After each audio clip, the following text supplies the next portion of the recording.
Ladies and gentlemen, welcome back to our channel, Movie Maven, for an in-depth breakdown of About Time. Let's jump right in.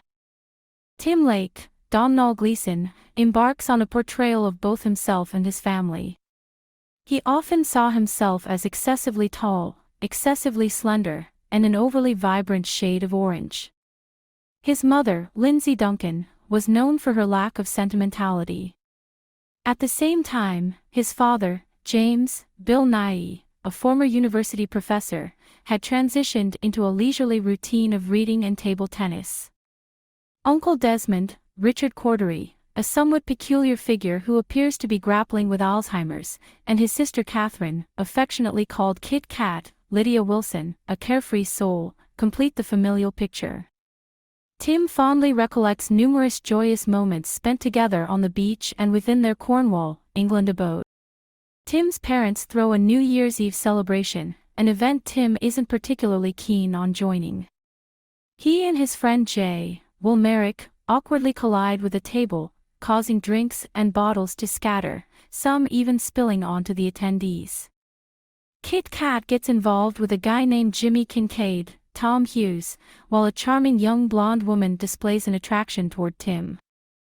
As the countdown to midnight ensues, the woman leans in, presumably to kiss Tim, yet he surprises her by offering a handshake and extending warm New Year wishes. This gesture visibly disappoints the woman, starkly contrasting with the affectionate exchanges among others with their partners. The following morning, Tim rendezvous with his father within the confines of the family study. In this tête-à-tête, James imparts a significant familial secret, a revelation he received from his father when he reached the age of 21. The male lineage of the family possesses the extraordinary capability to journey through time. Tim is utterly astounded by this disclosure and initially harbors skepticism toward his father's words. However, he musters the courage to inquire about the mechanics of this phenomenon. James instructs him to venture into a dimly lit space, shut his eyes, clasp his hands tightly, and concentrate on the precise moment he wishes to traverse to. In doing so, he will find himself transported to that chosen instant. Naturally, he appends a caveat that this temporal prowess has restrictions. Tim can only revisit moments within his existence, precluding feats such as assassinating Hitler or romancing Helen of Troy. Tim steps into the wardrobe in his bedroom, ready to give this endeavor a shot. Following James' guidance, he executes the prescribed steps, and abruptly, the resonating strains of the Killers, Mr. Brightside, engulf him, accompanied by the shock of realizing he's attired in the same ensemble from the New Year's Eve soiree. Skillfully sidestepping any collision with the table, he strategically times his actions to coincide with the midnight countdown. This time, he seizes the opportunity, pulling the blonde woman close for a kiss, which brings her great delight. Returning to his present moment, Tim is brimming with astonishment, prompting him to share his experiences with his father. Inquisitive, his father queries Tim about his intentions for wielding this newfound ability. Tim candidly responds that he's eager to employ it in his pursuit of finding a romantic partner. As summer arrives, Kit Kat's companion, Charlotte, Margot Robbie, comes on vacation with the family, and Tim is immediately captivated by her presence. Amidst a sun-soaked sunbathing session shared by Charlotte, Kit Kat, and Tim, an opportunity arises. Charlotte invites Tim to aid her by applying sunscreen to her back. Filled with eagerness, Tim springs into action, albeit too vigorously, causing an accidental squirt of ample sunscreen onto Charlotte's back. Overwhelmed by embarrassment, Tim hastily retreats to the refuge of the house, seeking refuge in a closet, where he endeavors to revisit this moment. Armed with newfound confidence and grace, Tim re-emerges in the past, adopting a more composed and elegant demeanor. This time, he adeptly dispenses and applies sunscreen to Charlotte's back, sidestepping any mishaps. As the final day of Charlotte's stay approaches, Tim musters the courage to visit her room and pose a question. However, before he utters a single word, she playfully anticipates his query, cautioning him against inquiring about matters of the heart, a topic Kit Kat had hinted he might raise. Ironically, this is precisely what Tim intended to discuss. While Charlotte acknowledges his endearing nature, she candidly advises him that waiting until her last evening to express his feelings was ill-timed, asserting that he should have acted sooner. This interaction propels him to seek solace in the closet adjacent to her room, compelling him to revisit a point 1 month earlier in her visit. At this juncture, Tim endeavors to initiate a more direct romantic approach, and while Charlotte reciprocates the interest, she proposes they postpone any substantial steps until the final night, allowing her more time to evaluate her emotion. Eventually, it becomes evident to Tim that no matter how frequently he manipulates time, he cannot coerce Charlotte into falling in love with him. Regrettably, this realization leaves him nursing heartbreak. As summer draws to a close, Tim relocates to London to embark on his journey as a legal professional. Settling into the city's pulse, he becomes a tenant in the residence of a family acquaintance, Harry Chapman, Tom Hollander, a cantankerous playwright. With aspirations now aligned with his career, Tim assumes a position at a law firm, concurrently cultivating a camaraderie with a fellow named Rory, Joshua Maguire, who becomes a constant presence, accompanying Tim in his ongoing quest to find a romantic partner. On a particular evening, Jay introduces Tim to a unique dining experience at a restaurant where they find themselves matched with blind dates in an entirely darkened setting. Amidst this novel ambience, Tim engages in animated conversation with an American-accented young woman named Mary, Rachel McAdams, while Jay is accompanied by Mary's friend Joanna, Vanessa Kirby. As the evening unfolds, a connection blossoms between Tim and Mary, contrasted by Joanna's limited interest in Jay. Following their respective encounters, the pairs convene outside the restaurant, and Tim finds himself captivated by Mary's allure, despite her modest view of her appearance. Artfully expressing his admiration, Tim commends her dress choice and stylish fringe hairstyle. Seizing the opportunity, Tim secures Mary's contact information before she and Joanna bid farewell. Upon returning home, Tim discovers Harry consumed by bitterness following a disastrous play performance, marked by an actor's on-stage memory lapse. Stirred by Harry's dismay, Tim hatches a plan to reset the night and accompany Harry to the play, hoping to alter his friend's mood. Navigating his way to the dressing room of a key cast member, portrayed by Richard Griffiths in his final on-screen appearance, Tim embarks on an attempt to motivate the actor to revisit his script. Although met with initial brusqueness, Tim's persistence eventually prompts the actor to engage in a script review. As Tim and Harry observe the play, the actor executes his lines impeccably, eliciting a wave of applause from the audience. Regrettably, another actor, portrayed by Richard E. Grant, succumbs to a complete freeze on stage. Seizing the moment, Tim ventures back in time, positioning himself backstage to provide cue cards that enable the struggling actor to flawlessly deliver his lines, thereby earning a well-deserved round of applause. With the play concluded, Tim eagerly seeks to reach out to Mary, only to find her contact missing from his phone. Fueled by determination, he races to the restaurant where their paths initially crossed, only to be informed by the host that Mary and Joanna have departed. Compounded by their cash payment and inability to provide further information, Tim's quest to reconnect with Mary remains thwarted. The following morning, Harry peruses the newspaper to discover a laudatory review for his play. However, an advertisement featuring Kate Moss captures Tim's attention, evoking memories of his conversation with Mary during their initial meeting. This prompts Tim to embark on a quest to a museum housing an exhibition of Kate Moss photographs, hoping to encounter Mary. Despite persistent visits spanning numerous days, his efforts yield no success until Kit Kat intervenes to offer her assistance. A fortuitous encounter transpires as Mary strolls by, offering Tim the opening he's been waiting for. In greeting her, Tim expresses his delight at seeing her again, but Mary counters that they've never met. He persists, mentioning her name, Mary, though this assertion makes her somewhat uneasy. Departing the scene in a state of embarrassment, Tim's resolve is revived by Kit Kat's encouragement, coinciding with Joanna's arrival. In a subsequent interaction, Tim persuades Mary to allow him to join her and Joanna on the condition that he assures her he's neither unhinged nor harboring any peculiar fringe fetishes. He accompanies them for a meal and discovers that Mary is involved with a boyfriend named Rupert, Harry Haddon Payton. The situation takes a more complex turn when Rupert arrives to join the gathering. Displaying a keen curiosity, Tim delves into the details of their relationship, inquiring about their meeting and the location, which intriguingly transpired at a party Joanna hosted at her apartment the week prior. With Joanna even providing the exact address, Tim garners enough information to slip away to the restroom, where he once again delves into time travel. Tim rushes to Joanna's party just in time to spot Mary seated in solitude near a window. Engaging in conversation, he initially grapples with awkwardness. Eventually, he manages to charm her into considering departing the event for a private dinner, thus altering Mary's path to never encounter Rupert. As they share a meal, Tim discovers that Mary is employed by a book publisher, leading to another dialogue concerning Kate Moss.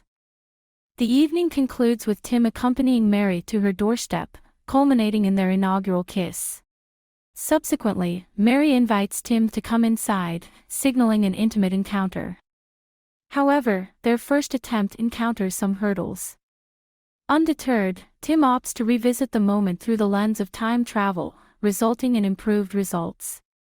Nevertheless, driven by a desire for perfection, he embarks on another attempt, exhibiting a more assertive approach that leaves him and Mary profoundly content.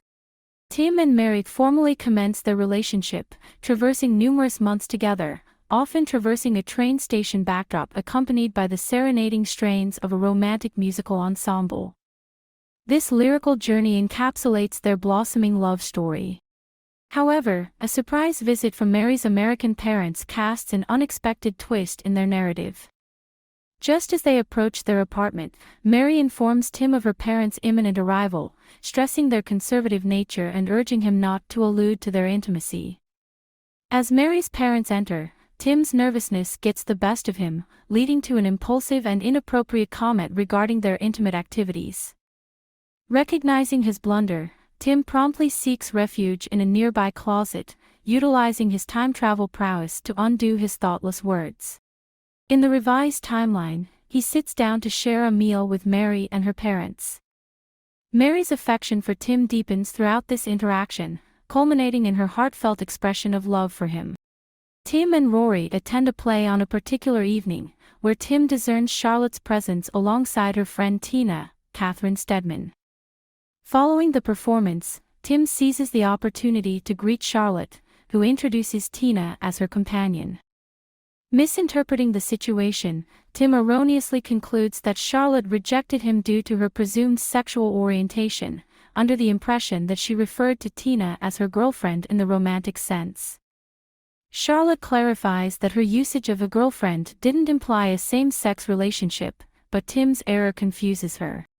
In his eagerness to rectify this misunderstanding, Tim utilizes his time travel capability, yet during this attempt, he still manages to fumble his words, inadvertently making light of the term girlfriend to insinuate someone's sexuality. However, it turns out that Tina is indeed gay, though not romantically involved with Charlotte. Tim then endeavors to correct this mishap in a third attempt, but this time he decides against approaching Charlotte altogether. Remarkably, fate intervenes, as Charlotte unexpectedly spots Tim while he's departing the scene with Rory. Engaging him in conversation, she invites him to join her for dinner, leading to a renewed connection between them. After their meal, they adjourn to Charlotte's residence. As the evening takes a more intimate turn, Tim recognizes the impending situation and realizes he must address a personal matter before proceeding. Hurrying back to his apartment, Tim discovers Mary in a state of slumber. Stirring her awake, he presents her with a proposal of marriage. However, her fatigue and drowsiness render her response ambiguous. Resorting to his time travel ability, Tim orchestrates an alternate approach. He arranges for a jazz band to infuse the atmosphere with music and employs a more delicate manner to pose the question anew. Under the enchanting sway of the music and Tim's thoughtful demeanor, Mary responds positively to his proposal. Expressing her gratitude for his choice to eschew an elaborate public display, she accepts his heartfelt proposal. Tim and Mary visit Tim's family to share their news. Spotting Kit Kat, Tim learns about her recent job loss, prompting her to enthusiastically embrace Mary, showering her with a series of cheek kisses. As the family gathers for dinner, Tim takes the opportunity to make a formal announcement. He and Mary are set to tie the knot. Moreover, they're embarking on this journey swiftly, motivated by the impending arrival of their child. The family receives this news with immense joy and excitement. Later that evening, Tim and Mary initiate their wedding plans. They discuss various details, from selecting the song Il Mondo for their ceremony to deliberating the wedding venue, choosing Tim's best man, and even mulling over the destination for their honeymoon. The wedding day dawns, albeit accompanied by a downpour. Nonetheless, the proceedings unfold as a delightful affair for the couple. As the reception ensues, with Rory fulfilling the role of best man, his speech takes an awkward turn. In response, Tim resorts to time travel, choosing Harry as his best man. However, Harry's commentary takes a rude direction, prompting Tim to revise his choice again, this time selecting Jay. Unfortunately, Jay's speech proves equally inappropriate, filled with crass sexual references. Consequently, Tim decides to settle on his father, James, as the ultimate best man. James takes the stage for a speech during the reception, but it falls somewhat short of being heartfelt. Subsequently, James employs his time travel abilities to revisit the moment, delivering a significantly more gracious and moving speech. In this revised version, he candidly expresses his affections, revealing that he's only truly loved three men: Uncle Desmond, B.B. King, and Tim. Shortly after that, Mary gives birth to their first child, a daughter named Posy. Despite their limited financial means, they eventually transition into a house of their own, and even though Tim acknowledges their budgetary constraints, he and Mary find immense happiness in their new abode. A year later, on Posy's inaugural birthday, Tim's family gathers, but Kit Kat's presence is still anticipated. A knock at the door raises their hopes, only for it to reveal Jimmy Kincaid instead. Inquiring about Kit Kat, Tim learns of a confrontation between her and Jimmy, compounded by her prior consumption of alcohol. An urgent hospital visit unveils the grim truth: Kit Kat has suffered a car accident due to drunk driving. Tim swiftly turns to his time travel ability to prevent the incident. He brings Kit Kat to his house before she can embark on any ill-fated journey. On a beachside stroll, Tim addresses her issues with Jimmy, finally revealing his secret to her. Drawing her into a closet, Tim employs time travel to transport both of them back to the New Year's Eve party that marked the film's outset. This surreal experience parallels Tim's initial bewilderment as Kit Kat finds herself once again in her prior attire. Tim intervenes as they observe Jimmy approaching another girl, preventing Kit Kat from walking toward him. Witnessing Jimmy's behavior, Kit Kat experiences a revelation about his true nature. Driven by this realization, she boldly confronts him, delivering a resounding punch to his face. Tim transports Kit Kat to the present, but her recollections have transformed. In this altered reality, she informs Tim that she's now romantically involved with Jay. Tim observes Kit Kat's newfound contentment with Jay, a sight that heartens him as he returns to his timeline. Upon returning home, Tim seeks to engage with Posy, only to be taken aback by an unexpected change: his daughter is now a son.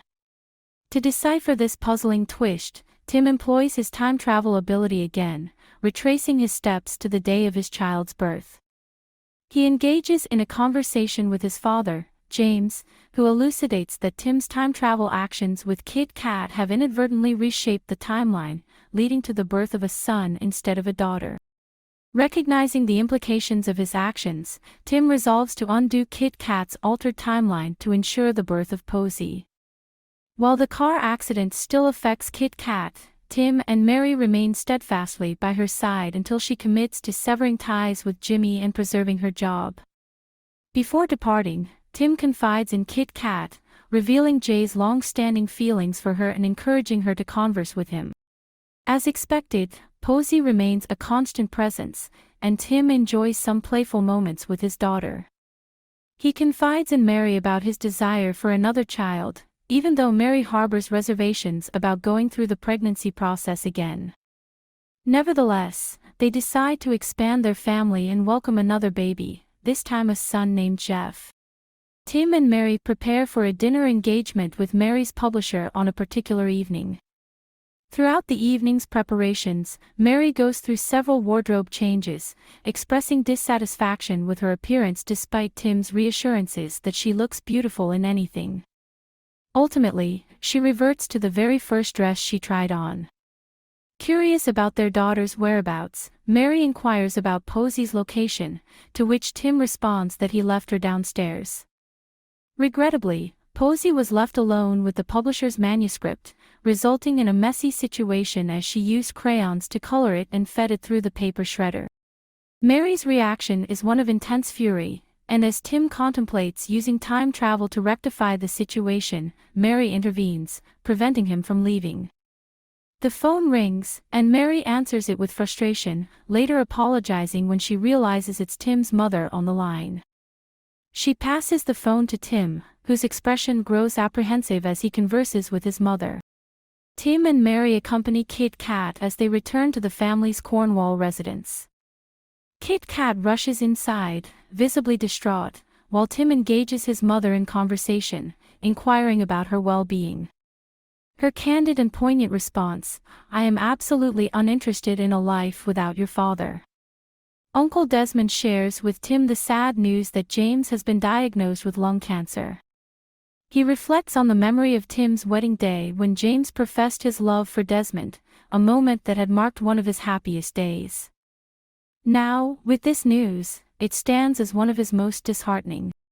Tim seeks a conversation with his father, learning that James has only weeks left. James admits to Tim that he's been employing time travel extensively to extend his time with the family and indulge in reading many books.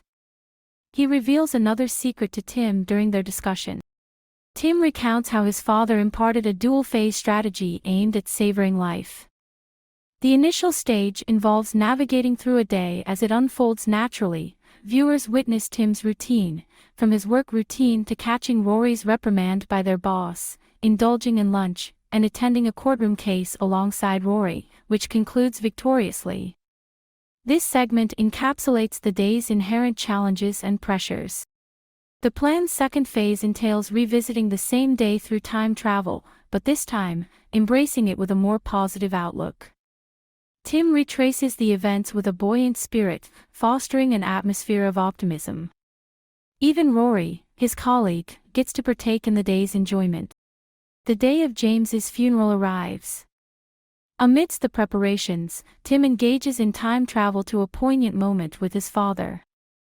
He communicates to James that he's journeying from the future on the day of the funeral itself. Settling beside James, Tim joins him as he reads aloud a passage from a Charles Dickens novel, sharing a tender and meaningful moment. After the funeral, a period passes during which Mary reveals to Tim her desire for a third child, an insurance baby, as she terms it. She explains that if one of their children is more intellectually inclined while the other isn't, they can have two happy dummies, instead of one child feeling left behind. Although Tim embraces the concept, he comprehends that this would entail releasing his attachment to his father.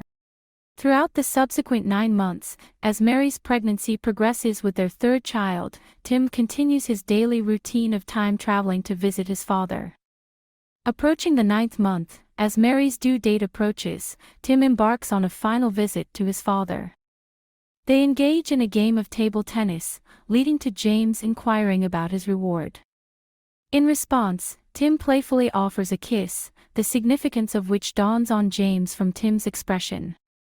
A poignant moment follows as Tim shares a tender kiss with his father. Subsequently, they embark on a shared time travel journey, venturing to a day from Tim's childhood. Together, father and son relish a day spent at the beach, basking in the joy of each other's company. The arrival of Tim and Mary's third child marks the birth of their daughter, Jo. Meanwhile, Kit Kat and Jay have embarked on matrimony and parenthood, adding a child to their family. Amid these developments, Tim reaches a pivotal realization. He has come to terms with the notion of living life without the aid of time travel. He recognizes the perfection that exists in the present moment. As Mary rests in bed, he tenderly kisses her before accompanying their slightly older children to school. The movie concludes through a brief montage that captures the various other characters, including Rory, Harry, Tim's mother, Kit Kat, and Joanna, among others, as they relish their lives, embracing each day as it comes. Stay tuned for more exciting film breakdowns on our channel. Don't forget to hit the like and subscribe buttons and activate the bell to get notified of our next movie breakdowns. What do you think about this movie? Let me know your opinion in a comment below. I hope you enjoyed this, and see you in the following video.